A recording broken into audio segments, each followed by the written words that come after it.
Bueno, boa noite, obrigado pelo convite. Queria agradecer muitíssimo ao Viés a oportunidade de voltar aqui a Fortaleza, a Universidade Federal do Ceará, para um evento importante. Queria também, a nossa diretora, reafirmar isso, organizar um evento é sempre difícil, e é mais difícil ainda manter a tradição de um evento.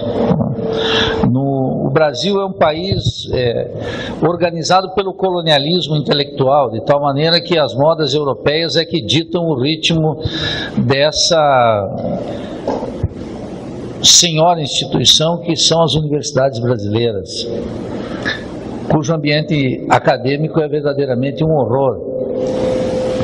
E eventos de natureza crítica e que buscam precisamente manter uma tradição crítica são absolutamente indispensáveis, necessários para retomar, obrigado, o rigor científico, o rigor teórico que as ciências sociais precisam retomar no Brasil.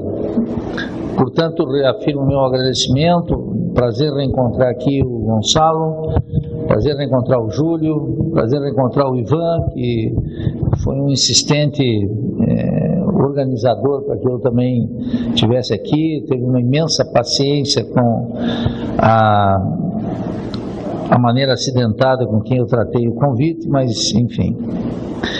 O tema que nos traz aqui é um tema da mais alta relevância.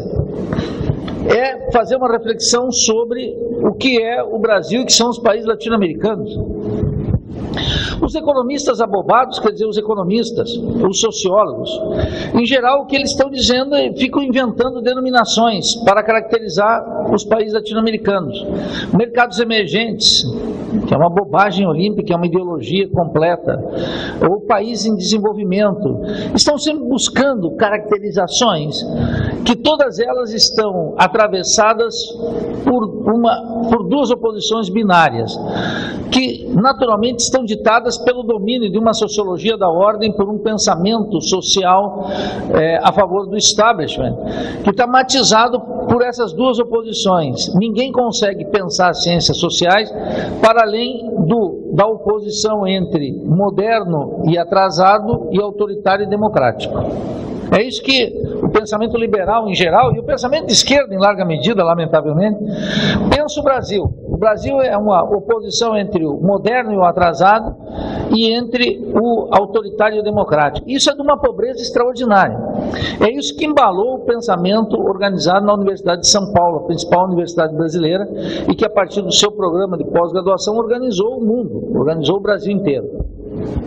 Ninguém pode esquecer, nunca vou deixar de registrar, que a Universidade de São Paulo, em 1934, é criada como um movimento contra o governo de Getúlio Vargas, contra o governo nacionalista. E é precisamente uma importação francesa. Quem organiza a Universidade de São Paulo são os franceses. Jean Malguin na filosofia, Fernando Brodel, Lévi-Strauss, todas essas figuras, que aliás não eram famosos coisa nenhuma, eles se fizeram famosos colonizando o Brasil, colonizando as ciências sociais brasileiras. E são repetidos como cânones, como se fossem de fato um pensamento clássico. Nesse contexto, não me espanta que seja muito difícil, sobretudo para aqueles que estão entrando nas ciências sociais ou fazendo uma carreira nas ciências sociais, caracterizar o Brasil. E mais ainda, caracterizar o Brasil como um país subdesenvolvido e um país dependente, que é o conceito fundamental que organiza a economia, o Estado e a luta política, ou seja, o conflito de classe numa sociedade como a nossa. O Brasil é um país dependente, o Brasil é um país subdesenvolvido. Isso não é brincadeira.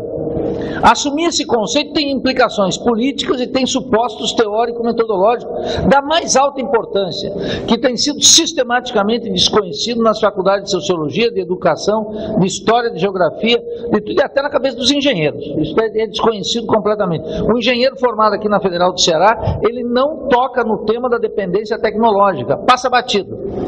Ele é um engenheiro que vai trabalhar nos primórdios da Revolução Industrial. Ele não toca nas áreas de ponta, a não ser excepcionalmente. E quando toca, ele é sugado por um sistema mundial de produção de conhecimento e é levado para os centros dinâmicos da acumulação mundial, para os países centrais. Ou entra naquela maldita, medíocre e dominante roda de publicar nos chamados papers, nas revistas internacionais, e servindo matéria-prima para os centros hegemônicos que consolidam as patentes e fazem com que a gente transfira, como no ano passado, 8 bilhões de dólares do balanço de pagamento, como resultado de marcas, patentes, royalties que o Brasil pagou para os países centrais. Portanto, a reflexão sobre subdesenvolvimento e dependência não é uma reflexão banal, ela é essencial. Aquele que caracteriza os nossos países como dependente do subdesenvolvimento já não entra na conversa furada dos liberais, sejam liberais de esquerda ou sejam liberais de direita. O máximo, o ponto alto dessa concepção ingênua e perigosa para o Brasil foi a famosa frase de Fernando Henrique Cardoso: o Brasil não é mais um país subdesenvolvido, o Brasil é um país injusto. Essa foi a caracterização de Fernando Henrique Cardoso quando ele se elegeu presidente da República. No livrinho que eu estou apresentando aí, O Colapso do Figurino Francês, precisamente conto essa história para mostrar que Fernando Henrique teve essa sacada, que é a sacada hegemônica. Por que eu estou falando dele? Não porque ele é um grande sociólogo, nada disso, ao contrário. A obra de Fernando Henrique é uma obra de ensaios, não é uma obra como, por exemplo, a de um outro economista burguês, mas é o Celso Furtado. O Celso Furtado tem uma obra liberal, não é nenhum comuna, não é um marxista, não é um... mas ele tem uma obra, não é o caso de Fernando Henrique Cardoso. Percebe? Teotônio dos Santos tem uma obra, não é o caso de Fernando Henrique Cardoso. Fernando Henrique Cardoso é um polemista, ele é bom na polêmica, ele é esperto na polêmica, e como ele é afrancesado, já cai comovido na plateia. A plateia gosta, porque ele é meio charmosinho, ele não gosta de entrar em polêmica, ele é um sujeito simpático, o público já gosta dele, e o público brasileiro gosta de um sujeito simpático, não gosta do sujeito que já entra metendo a motosserra, como eu estou fazendo aqui, que é o que nós temos que fazer, porque a situação do Brasil é dificílima. Não porque a Dilma saiu, porque já era com a Dilma, já era com o Lula, já era com o FHC. Então, o que acontece ali? Quando ele fez essa formulação, o Brasil não é mais subdesenvolvido, é injusto. Ora, isso era descartar por completo o programa sobre o subdesenvolvimento da dependência. Se o Brasil não é mais subdesenvolvido, o que é o Brasil? O Brasil é um país, dizem eles, de economia moderna, de tipo capitalista. Claro, qual o capitalismo? O capitalismo dependente. Essa é a questão essencial. Tal como caracterizou Rui Mauro Marini, Vânia Mambira, Teotônio dos Santos e toda a sociologia crítica latino-americana e o pensamento da teoria, em especial da teoria marxista da dependência. Quando Fernando Henrique Cardoso, isso teve uma comunhão, é a comunhão chamada petucano, que é a mistura entre os tucanos e os petistas. O que aconteceu? O Lula acabou dando uma solução para um país que não é mais subdesenvolvido, é só injusto. Foi criar os programas sociais. Isso foi uma dádiva para as classes médias endinheiradas e, sobretudo, para a classe dominante. Porque, pela primeira vez, os pobres estavam sendo tratados com programas sociais que eram muito baratos. Vou repetir a exaustão. O programa Bolsa Família, que é o programa mais importante do governo brasileiro, que envolve mais de 40 milhões de pessoas, ele consome meros 0,47% do PIB. Nada. Por isso que o Aécio, na última eleição, disse que ia dar o 13º, e a burguesia e o Michel Temer, esse golpista, está dizendo claramente que vai manter os programas sociais. E pode manter, porque é muito barato. Vocês não viram jamais um presidente da Fiesp, um presidente da Confederação Nacional da Agricultura, defenestrando esses programas. Você vê um comentarista abobado de televisão, um Arnaldo Jabor, um cretino como outro qualquer desses que estão aí, propagandistas, falando mal. Mas a consciência de classe no Brasil, essa não ataca, porque foi pela primeira vez que se resolve, entre aspas, a questão social com muito pouco. E para a classe dominante era magnífico esses programas. Por quê? Por que é magnífico esses programas? Porque parece que dá a impressão de resolver a questão social sem tocar na propriedade e sem tocar no poder. Se dá Bolsa Família e se estanca a reforma agrária. Não só se estanca a reforma agrária. No último governo da presidente Dilma, a expansão da fronteira agrícola é gigantesca. É gigantesca. Quer dizer, a renda da terra cresce no Brasil por força da expansão agrícola. Não só se concentra a terra e se cancela a reforma agrária, como há uma brutal expansão. O sistema petucano estava feliz. Petistas e tucanos dançando, ainda que de maneira descompassada, a mesma música. Parece, havia uma oposição eleitoral, uma briga muito ferrados no parlamento, mas no essencial comungam do mesmo programa político e o mesmo programa teórico. Ambos abandonaram o programa de pesquisa mais sério que nós tivemos na Universidade Brasileira e nas ciências sociais, que é a temática da teoria da dependência e, em particular, da teoria marxista da dependência.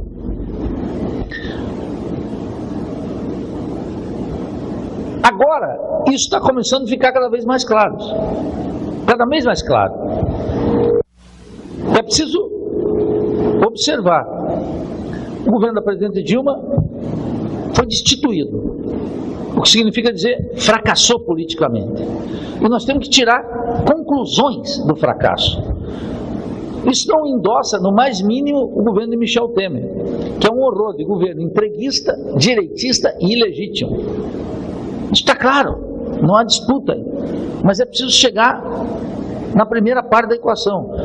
Os governos petistas fracassaram naquilo que é essencial, mudar radicalmente o Brasil. Não mudaram. Eu, já de cara, não participo aqui dessa ideia de extração católica e atrasada da inclusão social. Por quê? Porque quem conhece, quem entende o capitalismo como capitalismo dependente, sabe que não é possível trabalhar com o conceito, com a expressão pobretona, com a categoria de inclusão social. Isso não passa de uma digestão moral da pobreza. A ideia de que estamos finalmente atacando o problema dos pobres sem tocar na estrutura da propriedade e no poder.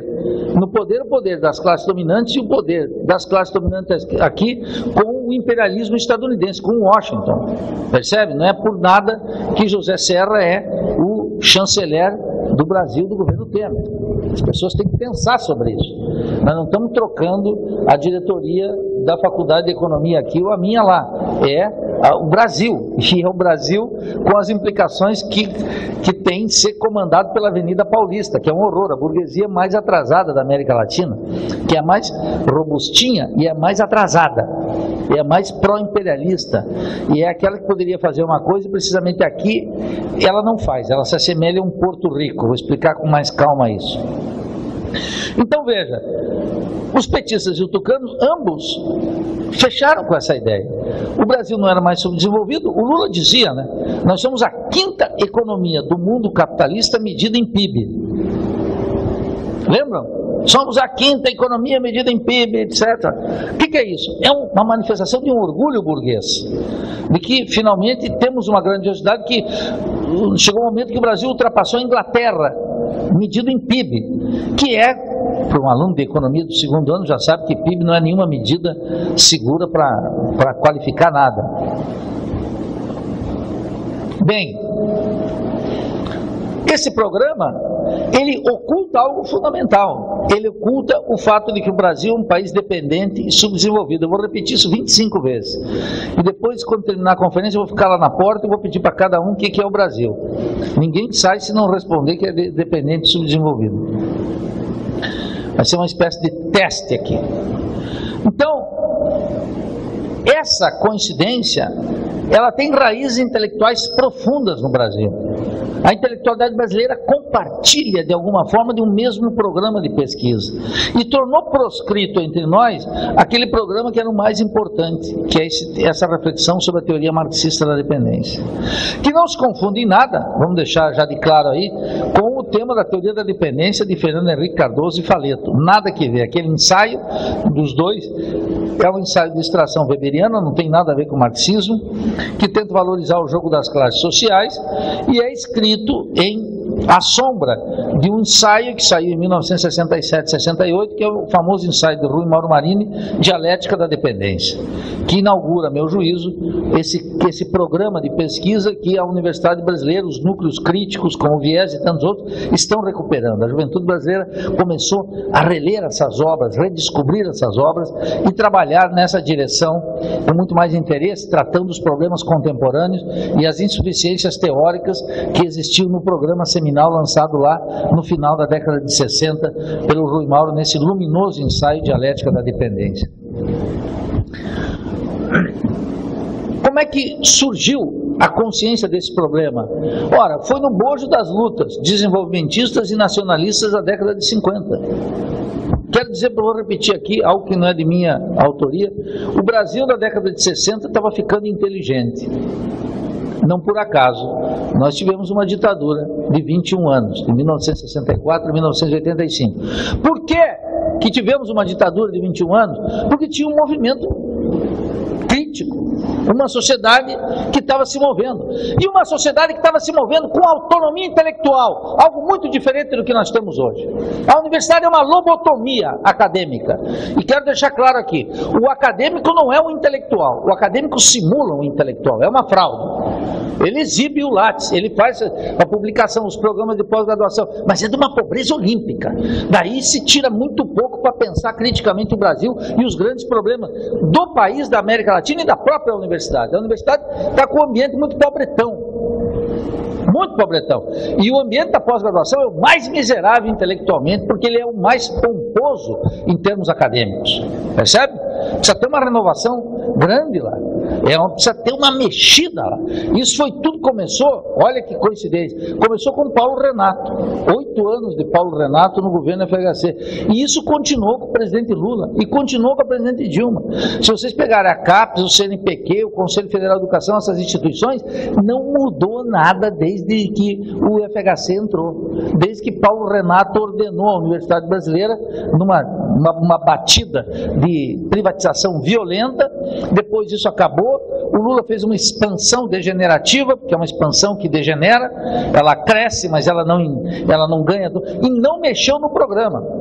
Não mexeu no programa, essa é a característica. Ah, mas Nildo, o Lula foi diferente, nós professores universitários não fizemos mais greve. Nós ganhamos salário, mas a universidade ficou pior.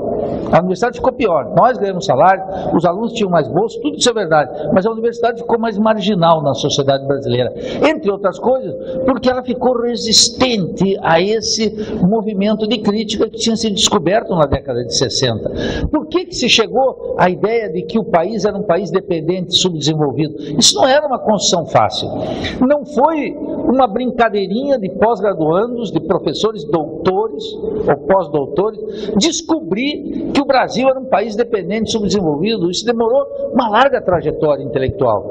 Em primeiro lugar foi a apresentação das teses da CEPAL, a Comissão Econômica para a América Latina, de 1949, que, diga-se de passagem, contou sempre com, a despeito de ser um órgão da ONU, contou com uma firme oposição dos Estados Unidos.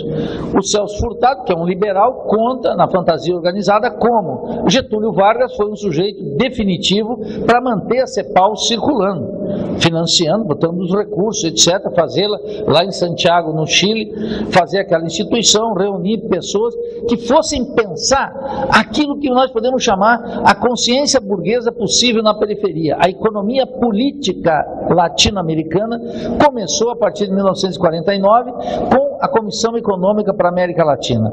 Tal como o inglês tem que ler Adam Smith, Davi Ricardo, entre outros, um latino-americano tem que conhecer os textos seminais da CEPAL, da Comissão Econômica para a América Latina, que não tem nada de revolucionário, mas que é a forma com que o pensamento burguês trata e descobre um tema. Nós somos um país dependente. Nós estamos submetidos àquilo que Raul Prebi chamava a deterioração dos termos de troca. Muito importante agora. Por quê? Porque a fé da Avenida Paulista, que contamina a Federação das Indústrias do Estado do Ceará, de Santa Catarina, etc., é que agora, com fluxos de comércio mais intensos com a Europa e com os Estados Unidos, que é a nota dominante no Itamaraty, por isso que eles vão fazer relações exteriores e comércio internacional na mesma pasta, sob o comando do Serra, é precisamente a ideia de que uma integração mais intensa comercial com os países centrais pode superar o atraso e a dependência latino-americana. Não pode. Vai reproduzir de maneira ampliada o atraso e a dependência latino-americana. E isso que está sendo apresentado como uma grande novidade pelos jornalistas, que na sua grande maioria são imbecis, e os economistas que apoiam os jornalistas e dão as entrevistas, que na sua grande maioria são imbecis, analfabetos de pai e mãe, estão aí vendendo a sua alma ao diabo, vendendo por 20 contos de réis, vendendo por 20 moedas de ouro, para usar aqui, era 20 na Bíblia? Acho que era, né? Eles vendem por menos. Vende por muito menos. 2 convitinhos para uma viagem internacional, o sujeito já sai falando maravilhas sobre o que é o comércio internacional. Vão descobrir aquela velha assertiva de Raul Prebisch: existe no comércio internacional uma deterioração dos termos de troca muito grave, que afeta os países. Pode, em determinados momentos, reverter a curva, como nós tivemos de outubro de 2003 até 2008, 2009, segundo o mandato do presidente Lula, uma relação dos termos de troca favorável para os países periféricos. Mas isso é exceção, isso é um período excepcional, não é a norma. A norma é o que nós estamos tendo agora. Aquilo que os países latino-americanos exportam vale muito menos no mercado mundial, e aquilo que importam vale muito mais. Para dar apenas um exemplo do dinamismo que comanda o Estado, a economia e a luta de classes nos nossos países. De tal forma que a economia política latino-americana descobriu isso, e descobriu que tinha uma dependência. Era uma dependência financeira, tecnológica, comercial, industrial, uma dependência tecnológica, e começou a escrever sobre isso. Os historiadores cepalinos supunham que a alternativa a essa dependência era o avanço da industrialização. Eles identificavam o problema de maneira básica. Bom, os produtos que os países latino-americanos exportam são produtos agrícolas e minerais, e aqueles produtos que importam são produtos de natureza industrial. Então, para resolver essa diferença, né, entre o que importa e o que exporta, só tem uma alternativa: industrializar os países latino-americanos. Chamemos assim, essa é a utopia cepalina, fazer dos países latino-americanos os países industrializados. O país que levou mais a sério, de maneira mais profunda, esse problema foi precisamente esse que nós estamos, o Brasil. O Brasil que levou o processo de industrialização mais avançado. Claro, os teóricos cepalinos supunham que a burguesia latino-americana ia repetir os passos da burguesia inglesa. Então o que ela ia fazer? Ela ia fazer, por exemplo, para a reforma agrária, para produzir alimentos mais baratos para uma urbanização que era crescente. Ela ia fazer não só a reforma agrária, então ia ter uma distribuição da propriedade. Ela ia fazer algo fundamental: ela ia aquecer o mercado interno, porque sem o mercado interno não é possível um processo de acumulação endógeno, tal como a gente viu na Europa, tal como a gente viu na Inglaterra, na França, e tal como a gente viu depois se reproduzir nos Estados Unidos. Então ela supunha que os ganhos de produtividade, em alguma maneira, iam passar para os salários. A luta de classe aquecia, os trabalhadores iam buscar seu quinhão.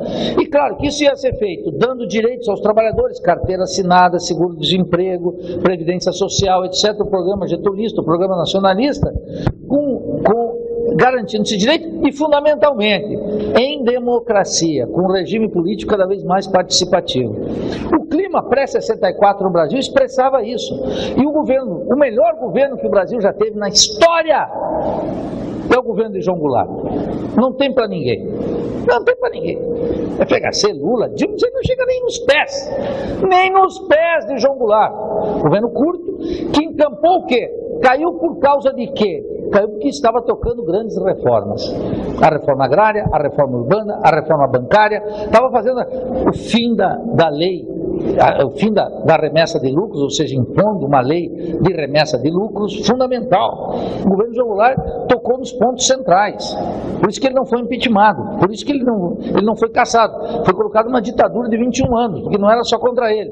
É contra um governo que ensinou uma lição extraordinária para nós, que o presidente Lula e o presidente Dilma nunca praticaram. Reforma se faz convocando o povo em movimento. Nunca se esqueçam. Segundo a nota liberal, a gota que faltava para transbordar o copo foi o famoso comício do dia 31 de março na Central do Brasil.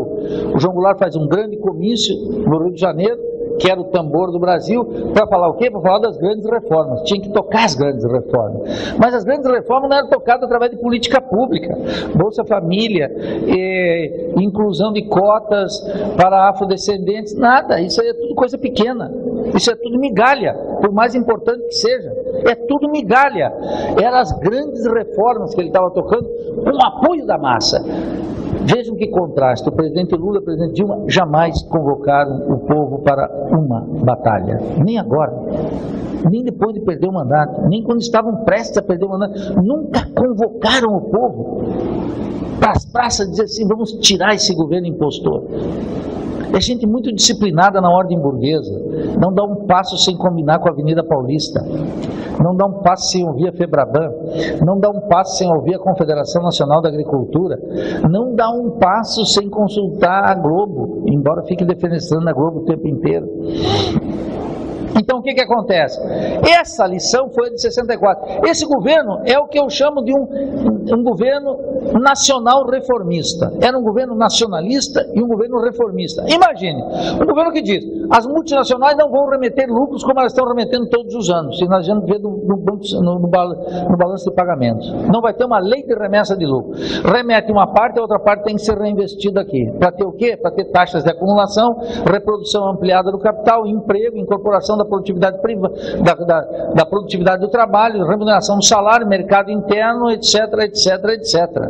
Era o programa burguês de execução. Mas um programa burguês pactado com as classes populares, em que os sindicatos tinham um papel ativo. Era um sindicalismo que a gente chamava pelego, mas era um sindicalismo que tinha duas almas: a alma dominada pelo Partido Comunista e a alma dominada pelo Partido Trabalhista Brasileiro, PTB. Ultra articulados e ultra combativos, na defesa de quê? De interesse corporativo. A CUT não chega nem aos pés aí da combatividade daquela gente. Eles estavam metidos na alma do processo de transformação, apoiavam o governo e davam um pau no governo, crítica ao governo, oposição ao governo e pau na direita, para fazer o governo avançar. Você veja que a CUT não aprendeu essa lição, porque ela ficou o tempo inteiro apoiando o governo em silêncio, não fazia nada, etc. Caiu tudo. E o retrocesso para os trabalhadores é isso aí: 11 milhões de desemprego e perdas sucessivas de direitos sociais. E mais, e a perda do hábito do combate, né? Que a classe trabalhadora foi para casa, foi assistir televisão. Então, esse governo nacional reformista tocou as reformas. Qual é a lição de 64? A lição de 64 é que a burguesia não aceitava um programa radical de reformas. É isso que eu quero dizer para vocês. Aqui eu tenho 2 ou 3 coisas para dizer apenas, e já é muito. 1964 ensinou que as classes dominantes brasileiras não topam reformas sérias. Uma reforma que impeça a transferência de valor para fora, permanentemente. Reformas que elevem a condição do trabalho para além de um pária social, que o tire da condição da superexploração da força de trabalho. Reformas que avancem num país com soberania nacional e com autonomia e independência científica e tecnológica. 64 ensinou que quando esse governo foi o mais avançado e ele contou com ampla participação popular, a burguesia, junto com a embaixada de Washington, decidiu submergir o país numa ditadura de 21 anos.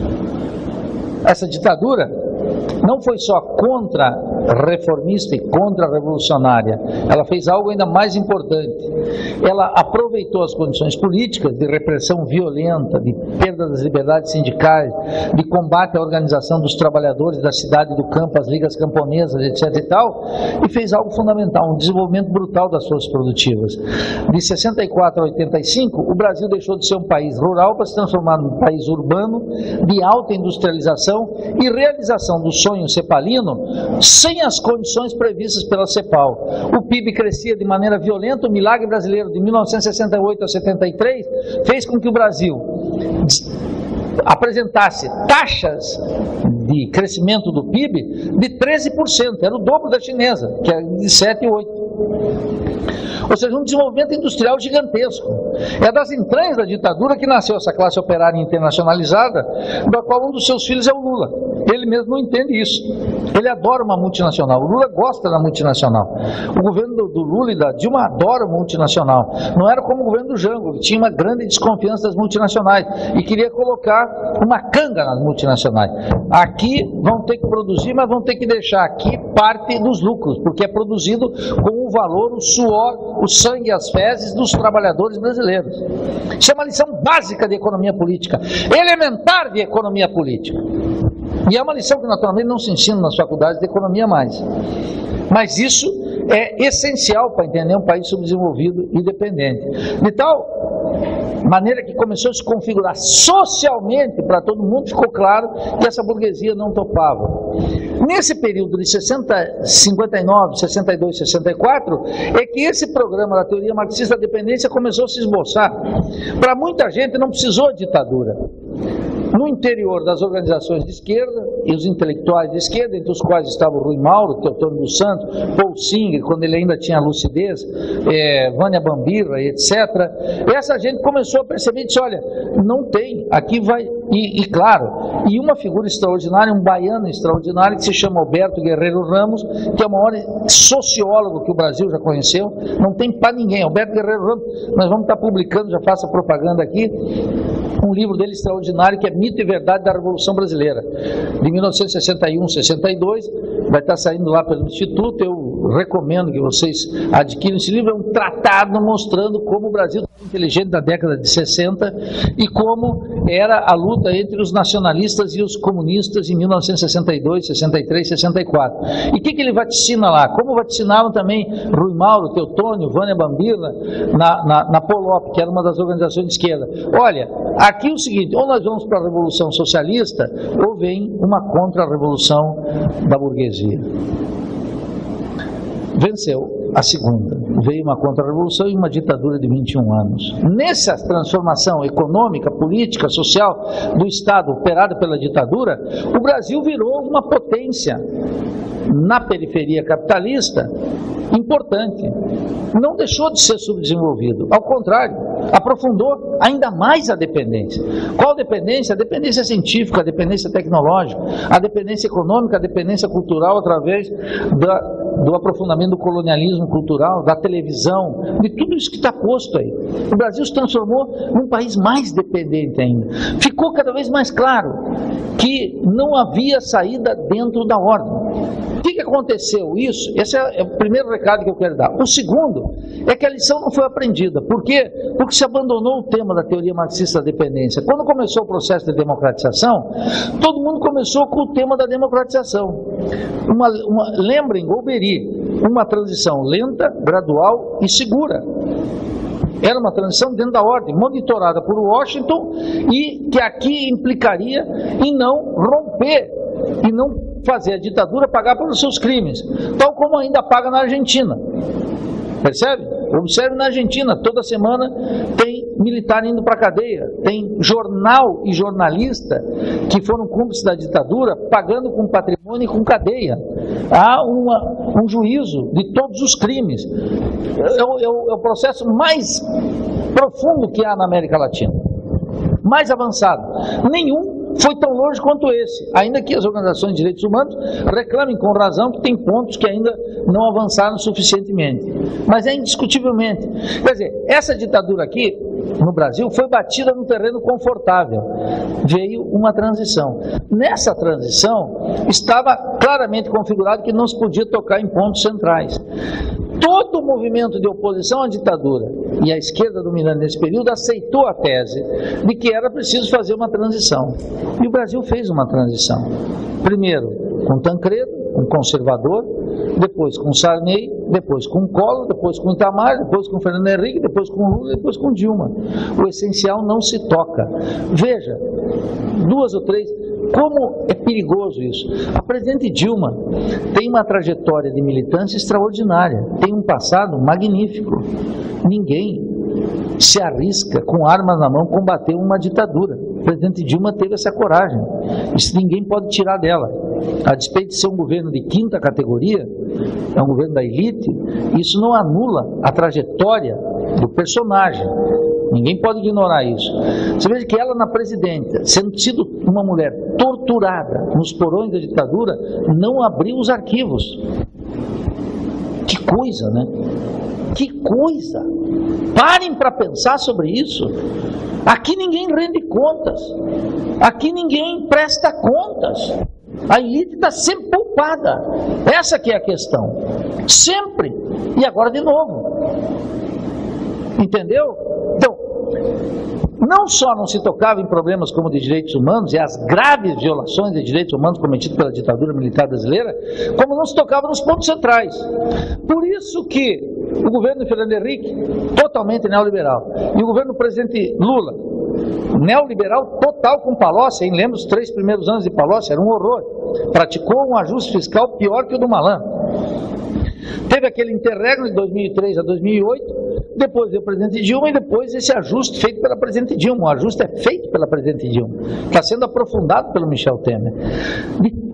Se configura um quadro em que, depois do processo de democratização, não se falou mais em reformas. Vamos pensar a trajetória de uma reforma. A reforma agrária. Alguém pensa que o Brasil vai poder ser soberano e independente, redimir milhões da pobreza e criar riqueza para a grande maioria do seu povo, estendendo o latifúndio? Isso é atroz.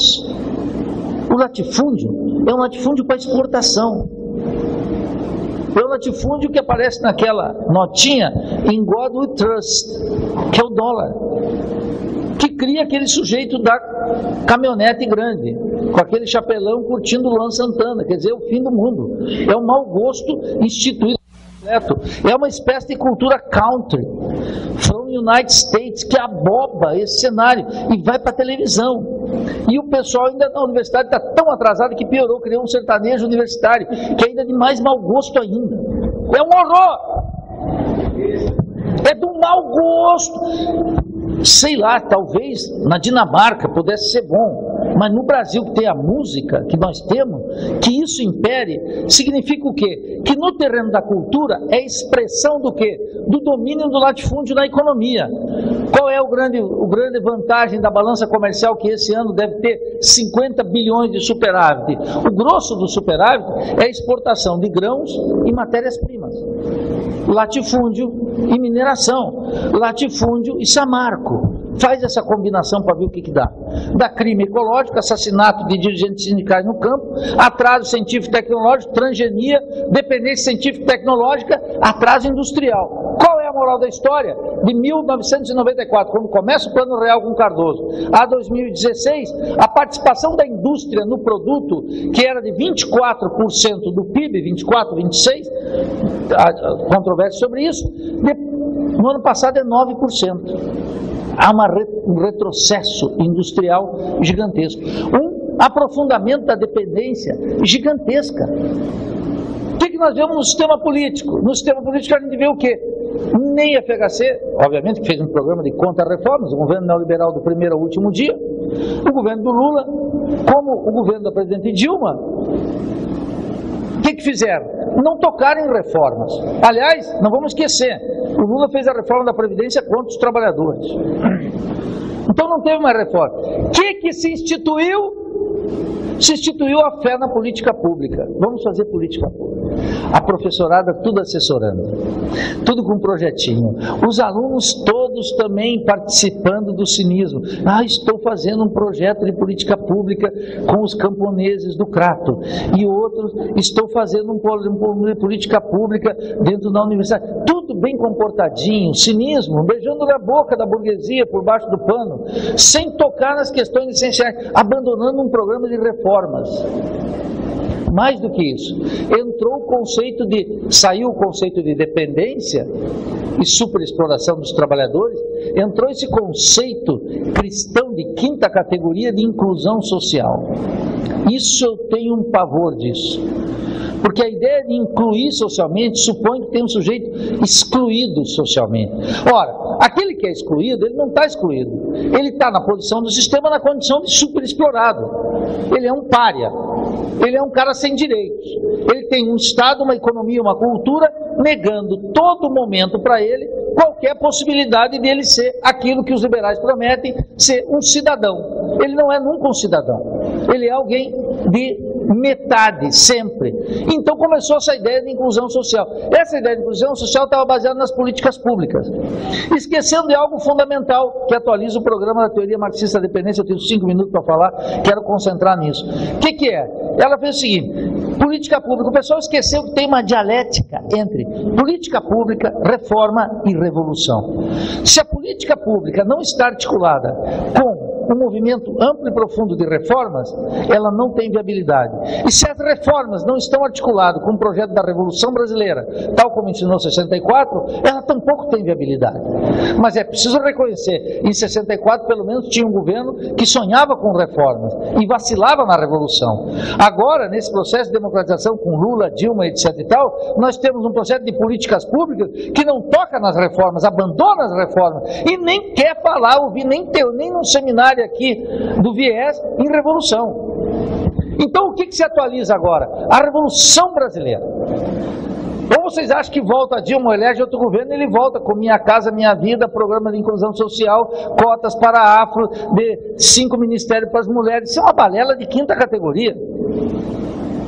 De 5ª categoria. De 8ª categoria.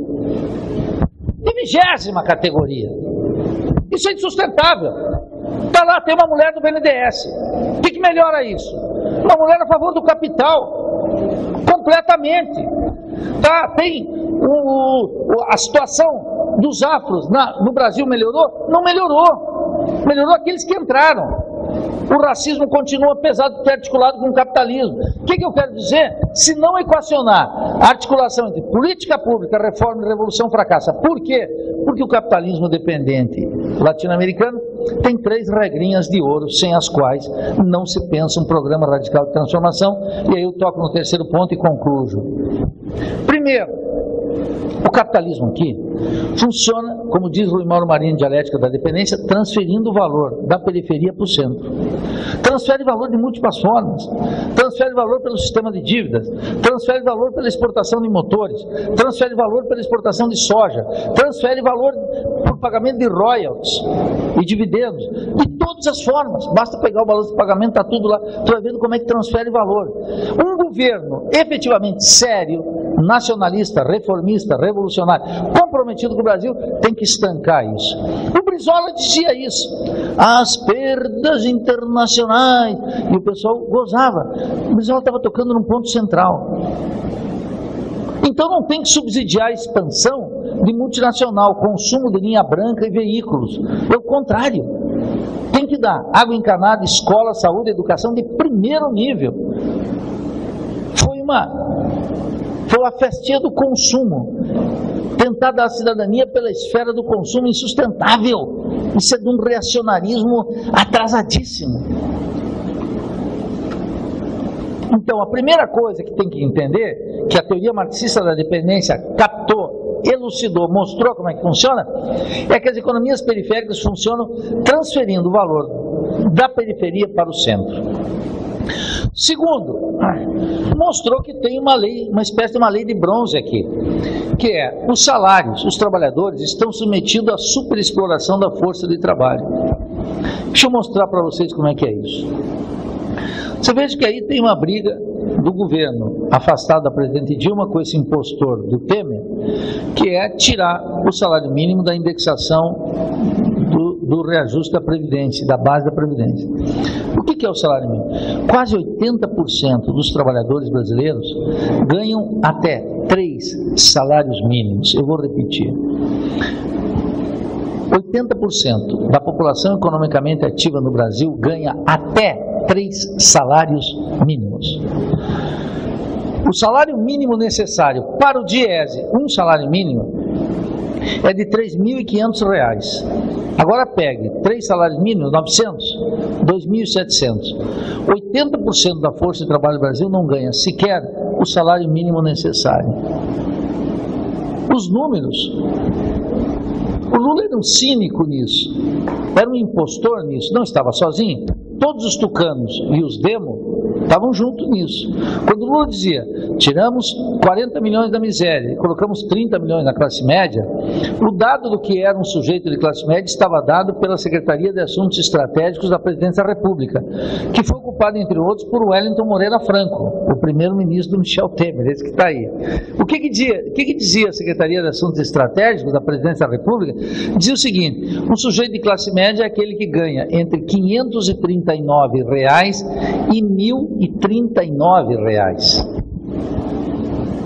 O sujeito que fazia o cálculo e dizia que tinha classe média no Brasil não queria participar dela. Eu via muito colega universitário dizer, que bom, tem uma classe média aí, tu quer participar dela? Ele não, porque o salário de professor universitário é muito mais elevado do que isso. 539 a 1.039 reais. Essa é a classe média alta para a Secretaria de Assuntos Estratégicos da Presidente da República. Então, quando o Lula dizia, tiramos 30 milhões e colocamos na classe média, ninguém contestava. E os tucanos também não contestavam, porque para os tucanos está bom, estamos escondendo a pobreza. Estamos fazendo o que eu chamei de gestão moral da pobreza. Todo mundo aceitando. O professorzinho universitário, nós aqui, vocês aqui, eu lá em Santa Maria, que bom, alguém resolveu essa coisa da questão social, a pobreza está sendo resolvida. E a burguesia paulista dizia, sem tocar no poder e sem tocar na propriedade, que maravilha. Portanto, apoiem-se esses programas. É uma espécie de lei de pobres, que vigorou no capitalismo até 1843 na Inglaterra, de 1602. E tem lá nos Estados Unidos, tem essa direita reacionária, essa direita geriçate aqui, que tem os Bornaus lá de Santa Catarina, todo estado tem uma coisa horrorosa dessa, e eles se juntam nacionalmente, né? Então, essa gente, eles não tocam nesse assunto, eles parecem que está bom. A classe, tem uma nova classe média, alguns até constroem shopping. Não é? Seus geriçates aqui constroem shopping, que as catedrais de consumo, essas novas classes médias, que vão lá, que ganham uma miséria, que estão dentro de um padrão da superexploração da força de trabalho.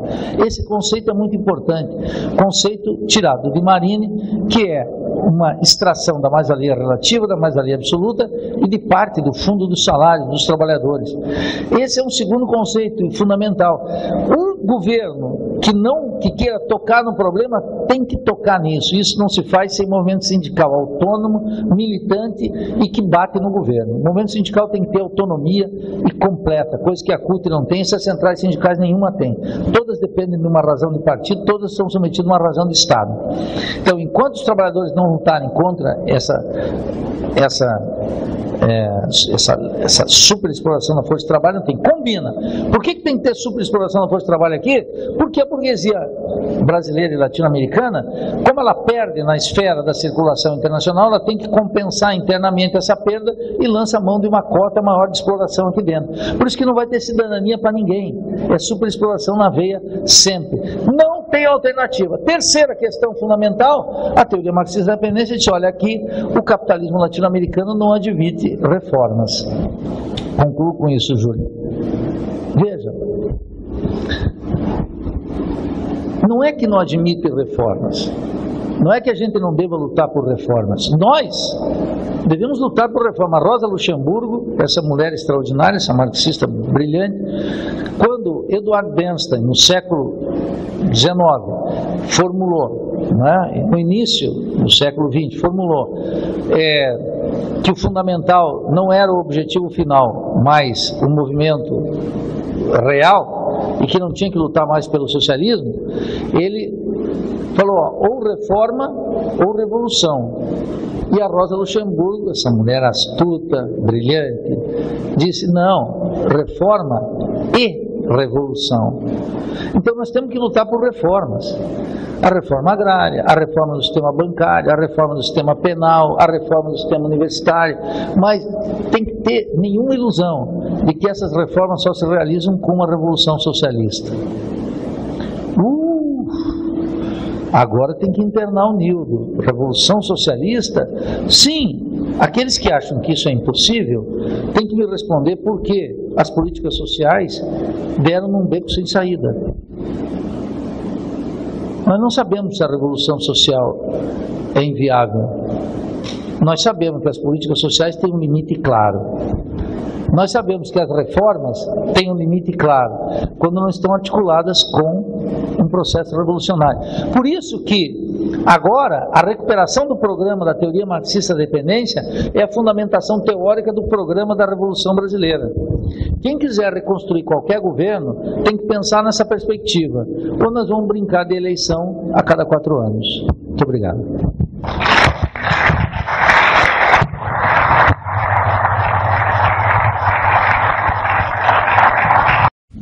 Veja, eu usei a expressão fracasso político para o governo Dilma e para o governo petista em geral. Eu vou falar o Júlio.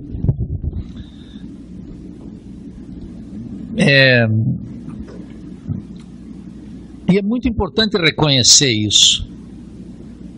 Da mesma forma que, por outras razões, eu diria sobre a Bolívia, a Venezuela e o Equador, que há um esgotamento do processo de transformação social. Por isso que eu digo, no caso da Venezuela, existe um governo bolivariano, mas não existe mais a Revolução Democrática Bolivariana. E a Revolução Democrática Bolivariana, encabeçada pelo presidente Chávez, foi extraordinária. A mudança ocorrida na Venezuela é gigantesca.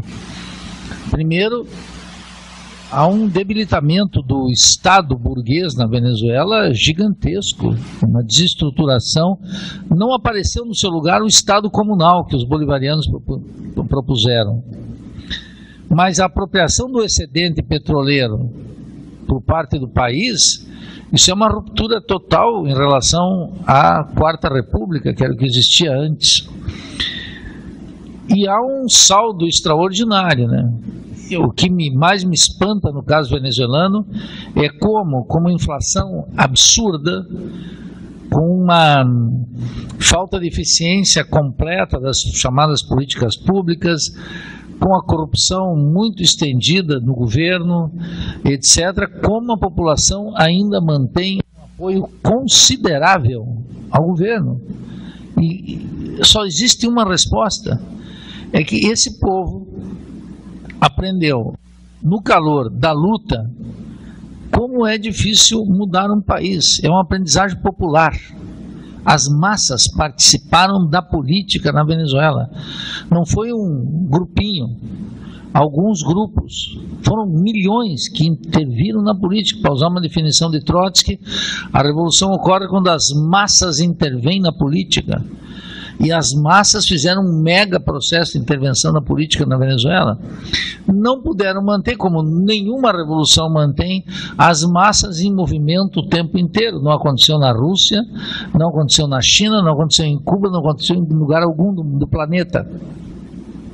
Não digo isso para justificar, digo isso para entender qual é o grande saldo da Revolução Democrática Bolivariana, o grau de consciência popular adquirido pelas maiorias dos seus interesses. Nenhum país latino-americano tem isso que os venezuelanos têm hoje, uma consciência de classe, uma consciência popular considerável. O governo pode ser substituído pelo Capriles, por alguém de direita, e não importa. Tem uma resistência popular, organizações, quadros políticos, formas de combate que não tem paralelo em nenhuma outra parte. É isso que eu queria mencionar aqui para o Júlio. No caso brasileiro, é o caso mais patético da América Latina, porque nós assistimos à derrota de um governo e de um projeto, que é o projeto petista no geral, e do governo da presidente Dilma em particular. Mas o que fica de aprendizagem das maiorias, de luta? Quase nada. Inclusive eu posso observar, só para dar um exemplo, não me estender muito, o retrocesso da consciência nos sindicatos nesses últimos anos. Nós fomos vendo passar o tempo do governo petista, quanto mais se estendia o governo petista, menos a consciência de classe avançava nos sindicatos. Me permita um breve depoimento pessoal. Eu fiquei 10 anos praticamente vetado de falar na Central Única dos Trabalhadores, porque como marxista não podia ir lá, não me convidavam, estava excluído. E agora eu volto, porque agora não dá para levar o Luiz Mercadante para explicar a crise. Então eles chamam os marxistas. Na hora do aperto é conosco. Aí eu vou lá ver o grau de consciência dos trabalhadores. É espantoso. O retrocesso intelectual e político da CUT nos últimos 10, 12 anos é algo sem precedentes. E nós podemos ver como a CUT está paralisada em todo esse período. Ela fica esperando a ordem do Lula e que não virá. Então, vejo que, embora todos esses projetos estão dando mostra de esgotamento, não são pelas mesmas razões, Júlio. Eu acho que é isso que é o fundamental. Quanto à questão do Eduardo, nada mais longe da minha intenção querer propor uma ascensão evolutiva, chamemos assim, em oposição a uma ruptura revolucionária. Uma revolução é uma ruptura revolucionária. Não, muitas vezes, concentrada num curto espaço de tempo. Ela adquiriria um conjunto de transformações que pode ter até um momento de ruptura militar, político, etc. e tal, como teve na Venezuela, por exemplo. Como teve em Cuba com a vitória da guerrilha, como teve na Venezuela com a derrubada do golpe, a divisão das forças armadas. Elas podem ter um momento militar de ruptura, de reequilíbrio de forças, mas necessariamente não é evolutivo. E claro, eu acho que tem uma questão fundamental aí, que é, eu não acredito em nenhuma transformação, nenhum programa da Revolução Brasileira. Então aí queria ir que me parece a questão central da tua preocupação, se nós não conciliarmos a tradição marxista e o nacionalismo. Vou explicar, dar 2 exemplos disso. Consciência nacional. Você mencionou bem, o ISEB tem um livro muito infeliz do Caio, que é ISEB, Fábrica de Ideologia. É um livro muito infeliz porque ele é um livro que pega o ISEB até 1957, 58, 59. Mas precisamente o ISEB teve uma grande ruptura no meio do ISEB entre o pensamento crítico e o pensamento nacionalista da ordem desenvolvimentista, que foi até 64. Então já descarto, não se trata de retomar o ISEB, o programa do ISEB, que era um programa desenvolvimentista em geral, o desenvolvimentismo nacionalista burguês. Se trata de observar que em oposição a ele nasceu no interior do ISEB um nacionalismo revolucionário, e é isso que é fundamental pegar. Ele é no terreno da cultura, ele é na economia, ele é na política. Não é um nacionalismo que possa admitir ilusões de que há um interesse nacional por cima das classes sociais. Não. É por isso que a cultura dominante, as ideias, como dizia Marx na ideologia alemã, as ideias dominantes são as ideias da classe dominante. A cultura dominante na sociedade brasileira é a cultura da classe dominante. E é basicamente a cultura da televisão. É o padrão Globo, é um horror. É a alienação da novela. É Globo contra Glauber Rocha. Percebe? É a estética de Glauber contra o padrão From States da Globo. Então, não dá para defender isso como cultura nacional. Aliás, isso não é cultura nacional. Isso é precisamente uma cultura hollywoodiana que se transmuta na forma de novela para a tela pequena. Mas é Hollywood na veia. Então, há uma cultura popular aqui fundamental, né? Extraordinária, que precisa ser entendida. E, se você me permitir um exemplo pessoal, eu sabia mais da Rússia do que do Brasil quando eu estava no movimento estudantil. Quando eu descobri um autor, por exemplo, como o Zé Lins do Rego, eu comecei a entender mais sobre o Brasil e sobre a Revolução Brasileira. Esse paraibano extraordinário, né? De extração católica, inclusive, que é um horror, flamenguista como eu, mas que mostrou o ciclo da cana e tudo isso de uma sociedade decadente, que é sobre as raízes nacionais, que são extraordinárias. Tu não faz revolução no Brasil se não conhecer a história brasileira. Então, o nacionalismo é isso.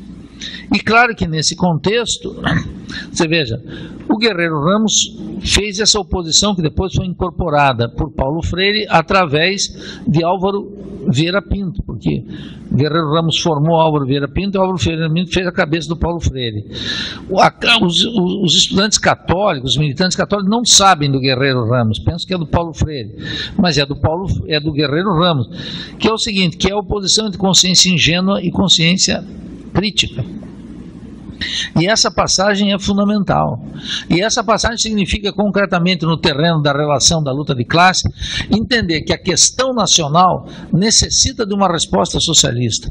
Os europeus trataram isso, mas os europeus tinham um eurocentrismo total. Eles pensavam o seguinte: implante-se o socialismo na Europa e ele se espraia como uma mancha de azeite pelo planeta.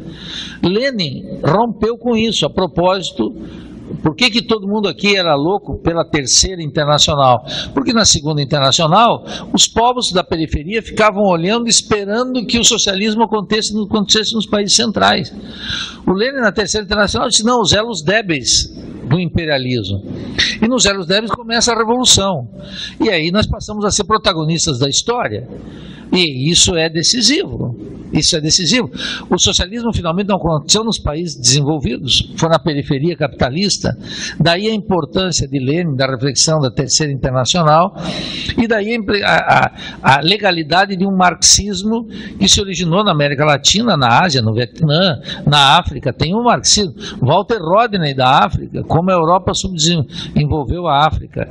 São perspectivas que nascem da teoria marxista da dependência, de Rui Mauro, de André Gunder Frank, do genial André Gunder Frank, que colocam que essa consciência nacional ela é fundamental. Agora, essa consciência nacional não é uma consciência burguesa, é precisamente a consciência das classes subalternas, da cultura à economia, da história ao domínio do espaço.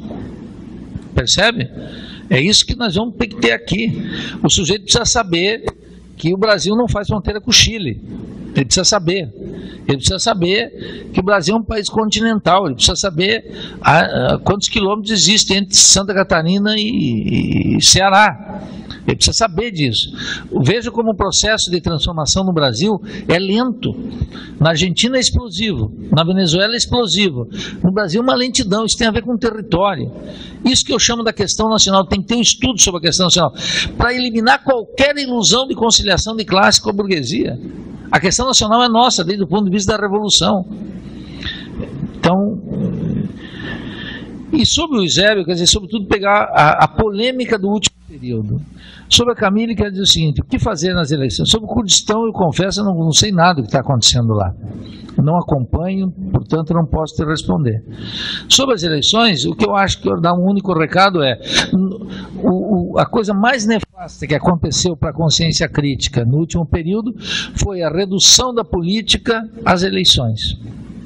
Todo mundo só pensa política em termos eleitorais.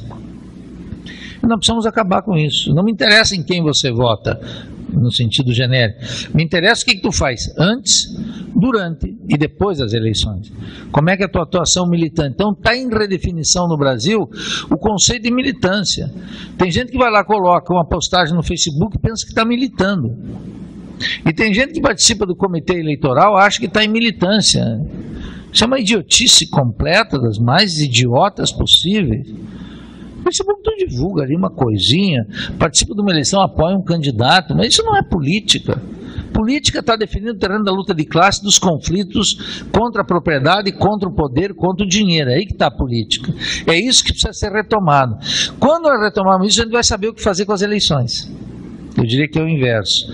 O tema que o companheiro coloca sobre o subimperialismo, eu queria fazer duas considerações, além daquelas que o Gonzalo fez. O subimperialismo, o Marini, ele usa num texto, ele diz, é uma pulsão. No caso do desenvolvimento capitalista brasileiro, o imperialismo se oferece de acordo com a capacidade que tem. Em determinados momentos, o mercado interno necessita de uma escala. A acumulação de capital de maneira... A reprodução do capital de maneira ampliada necessita do mercado além daquele que está naturalmente limitado precisamente pela superexploração da força de trabalho. Não é à toa que teve uma expansão da Odebrecht, do Itaú, dos bancos, das construtoras, exatamente no período de ouro do segundo mandato do presidente Lula. Foi quando exatamente teve uma expansão do mercado interno por condições muito particulares e passageiras, raquítica, diga-se de passagem, porque sem produção de máquinas e equipamentos não vai ter mercado interno, sem reforma agrária não vai ter mercado interno e sem salário não vai ter mercado interno. Não é só romper com a superexploração, é a superexploração, romper com a superexploração, incorporação de ganhos de produtividade no salário, reforma agrária para ter mercado interno, fundamental. Se 37% da pressão inflacionária é alimentos, não pode turbinar a agricultura de exportação. O que o Lula e a Dilma fazem? Como o Michel Temer vai fazer? É dar quase 150 bilhões do crédito da safra, do crédito do Banco do Brasil para o latifúndio e dar 39 bilhões para a agricultura familiar. Então, o problema era insuficiente. O que o Lula e a Dilma faziam era um fiasco. Financiavam os crimes ecológicos, os crimes, assassinatos no campo.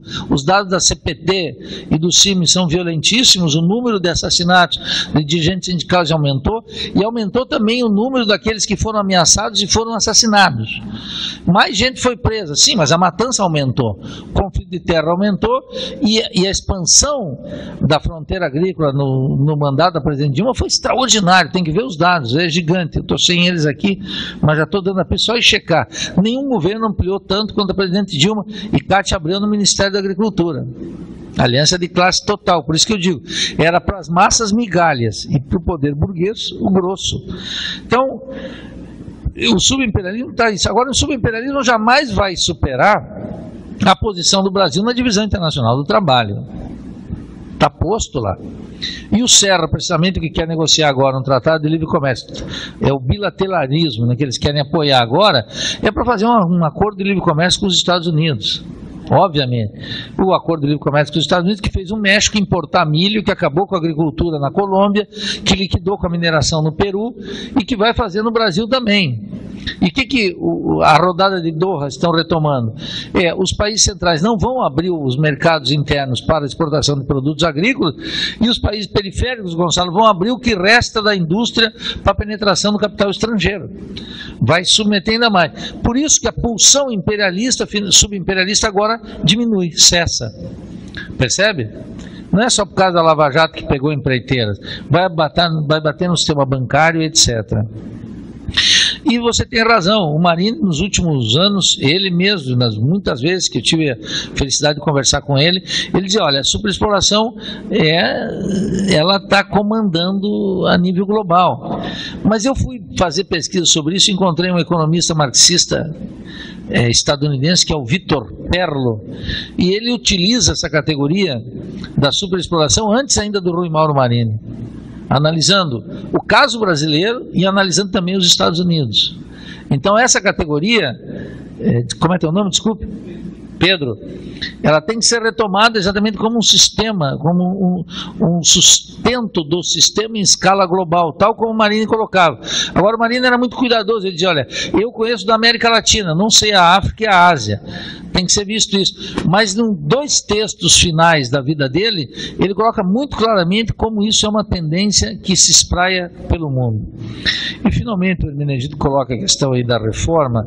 Eu estabeleci o seguinte, há uma dialética, eu disse aqui, entre política pública, reforma e revolução. Eu falo uma relação dialética do ponto de vista da política. Por quê? As massas não se movem pela revolução. Elas não atendem ao meu chamado pela Revolução Socialista. Elas atendem ao chamado concreto de reformar essa universidade. Se deparam com o fato de que todo mundo vai para a reforma. Vou dar um exemplo lá na minha faculdade. Começou uma discussão sobre reforma curricular. Os estudantes tomaram a sério. Os professores queriam só mudar a grade. Os alunos levaram a sério a reforma, começaram a discutir os conteúdos programáticos, começaram a discutir a autoridade do professor, começaram a discutir seu conhecimento, descobriram que apenas o título de doutor não bastava, é preciso ter muito mais, começaram a discutir o projeto político-pedagógico, foi insustentável, durou 4 meses, os professores bateram o martelo, enterraram, jogaram para fora, os estudantes aprenderam que os professores não querem reforma alguma. É uma lição valiosíssima. Por quê? Não querem reforma? Muito bem. As reformas continuam na agenda. O cara continua brigando. Ele já perdeu a ilusão de que com reforma vai fazer. Ele já entrou no campo da revolução. Ainda que ele próprio nem tenha consciência cabal disso. Agora, quando essa experiência do povo inteiro, pensemos agora, para não me estender demasiadamente, milhões acreditavam que um governo como o do Lula, na base da conciliação, atendendo sobretudo as classes dominantes e de maneira muito marginal as classes populares, era uma forma de atender o povo, melhorar um pouquinho a vida. E a burguesia disse, não. Acabou o jogo. cai fora, tiramos, e o novo governo vem tirando tudo. E todas as frações burguesas, FEBRABAN, Confederação Nacional da Agricultura, Confederação Nacional da Indústria, etc., estão tocando. Eu vou dar o exemplo mais trágico. A Cátia Abreu, que era presidente da Confederação Nacional da Agricultura, está quase sendo expulsa da Confederação Nacional da Agricultura. Quer dizer, o grosso da burguesia disse ao contrário do que eu pensava, escrevi lá no meu blog, a burguesia vai manter Dilma 15 dias antes dela cair. E 5 dias antes ela tinha a maioria.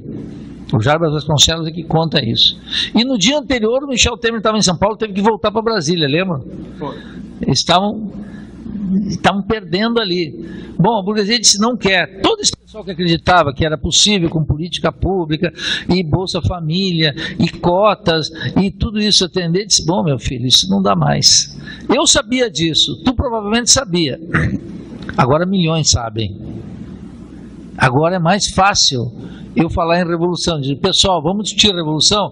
Ou nós vamos fazer o quê? Volta a Dilma e vai voltar a Bolsa Família, Minha Casa Minha Vida, isso é muito pouco.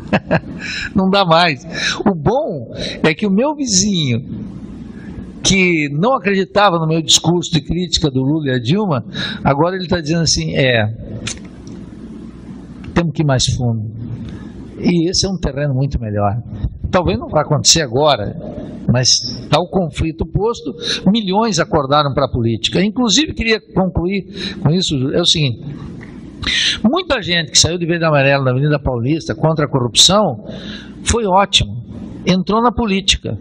Cada um entra na política de um jeito. Tem gente que entra na política num grupo cristão, o outro entra num grupo liberal, o outro entra num grupo de logosofia, o outro entra num grupo de militares reformados. Qualquer um. Tem um monte que entra, só que tem um problema. Aí os caras acreditavam que o PT era o centro da corrupção. Agora eles vão descobrir, como Marx, no Manifesto Comunista, que o Estado é o comitê de negócios da burguesia, que a corrupção graça em qualquer governo. Agora eles estão dizendo, opa, não era só o PT? Eu digo, bem-vindo ao mundo real, meu camarada. Agora tu vai comigo. Não é só que tinha corrupção no governo PT, que tinha deslavado o sistema político todo. Não é só isso. E mais, o herói mítico das classes médias, o seu Moro, vai encerrar o expediente em dezembro, porque a burguesia disse, deu para bola. Não dá para levar isso até o fundo e até o fim, senão cai o mundo, meu caro. Mas agora eu estou dizendo para esse sujeito que saiu assim, fervoroso, disse, vamos embora, porque a tarefa nem começou. Ele entrou na política, uma consciência cativa, e agora veio para a dança, entrou no baile, muito melhor.